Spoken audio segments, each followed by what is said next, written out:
তোমরা বুঝতেই পারছো আজ আমরা কি বানাতে চলেছি। এই ছোট্ট আর্টওয়ার্কটা কিন্তু শুধুই আর্টওয়ার্ক নয়, এর সাথে জড়িয়ে আছে ইমোশন আর একটা গল্প।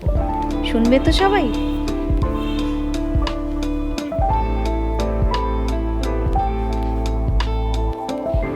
সেই গল্পটাই আজ শেয়ার করব তোমাদের সাথে, আর একটু একটু করে রং তুলিটাও চলবে।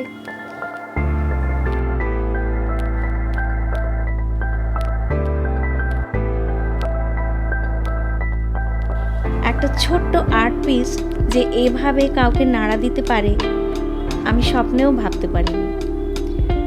আমার ফেসবুক প্রোফাইলের সাথে যুক্ত আছো অনেকেই, সেই থেকেই প্রচুর মানুষ আমাকে কন্ট্যাক্ট করে কাস্টমাইজ কাজের জন্য। আমার স্টোন আর্ট দেখে উনিও কন্ট্যাক্ট করেছিলেন। ও বলে রাখি, এই স্টোনগুলো কিন্তু আমি বিভিন্ন পাহাড়ি এলাকা থেকে কালেক্ট করে আনি।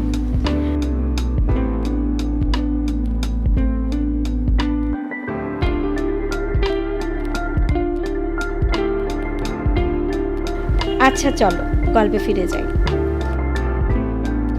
প্রচুর মানুষ পোষ্য রাখেন, কুকুর, বেড়াল, পাখি ইত্যাদি, যারা এতটাই আদরের হয় যে তাদের বাড়ির একজন হয়ে ওঠে। উনিও আমায় ফোন করে ওনার আদরের বেড়ালটির কথাই বলেন প্রথমে।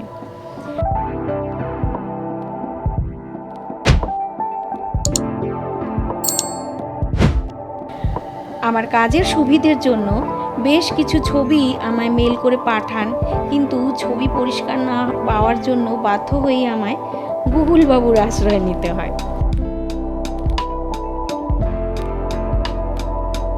ছবি ঘাঁটতে ঘাঁটতে পার্সিয়ান ক্যাটের ব্যাপারে অল্প বিস্তর জ্ঞান সঞ্চয় করে নিলাম। তোমরা যারা এ ব্যাপারে জানো না তাদের জন্য বলি, প্রাচীনতম বেড়াল জাতিগুলির মধ্যে পার্সিয়ান ক্যাট একটি। 1600 সালের দিকে এদের পাওয়া যায়। বিশ্বাস করা হয় মেসোপটেমিয়া বা পারস্য বা আধুনিক ইরান এদের উৎপত্তিস্থল। 10 মাস বয়স না হলে কিন্তু বাচ্চা দিতে পারে না পার্সিয়ান ক্যাট। এই পার্সিয়ান ক্যাট খুব জনপ্রিয়, সেটা তো তোমরা সবাই জানোই, ওদের আদুরে স্বভাব আর বিলাসী চেহারার জন্য। এখন কিন্তু প্রচুর সেলিব্রিটিদের বাড়িতে এই পোষ্য দেখা যায়।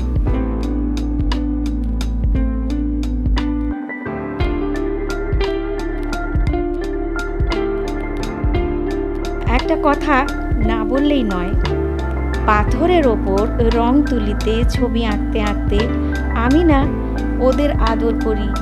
ওদের এই পাথর ছেড়ে যেন মনে হয় আমার দু হাতে ওরা ধরা দেয়, আমি ওদের ছুঁতে পারি।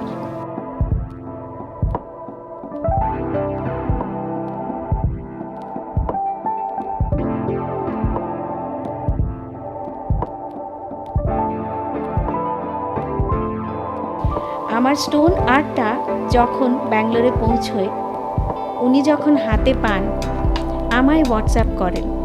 তোমাদের পড়ে শোনাই সেই দুটো line. Thank you so much উমাদি, অসাধারণ আর্টিস্ট তুমি।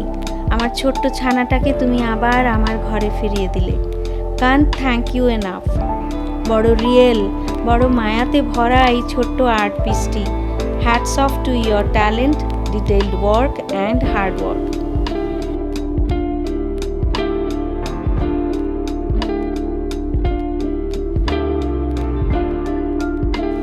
এই দেখো, গল্প করতে করতে আমার বেড়াল প্রায় শেষের দিকে, আর আমার গল্পটাও। বিশ্বাস করো, একজন আর্টিস্টের কাছে এটা যে কতখানি বড় পাওয়া বলে বোঝাতে পারবো না। তখনই বুঝলাম জানো, ওর বেড়ালটি আর ওর সাথে নেই। তার জন্যই উনি আমায় আরও ছবি পাঠাতে পারেননি।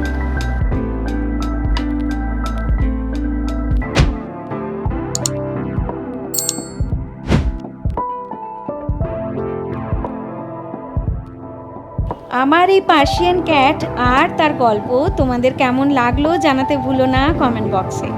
আমি ইন্ডিয়া, কলকাতা থেকে উমা মুখার্জি আসছি নতুন ভিডিও, নতুন গল্প, নতুন চমক নিয়ে। ততক্ষণ পর্যন্ত আমার সাথেই থেকো। টাটা।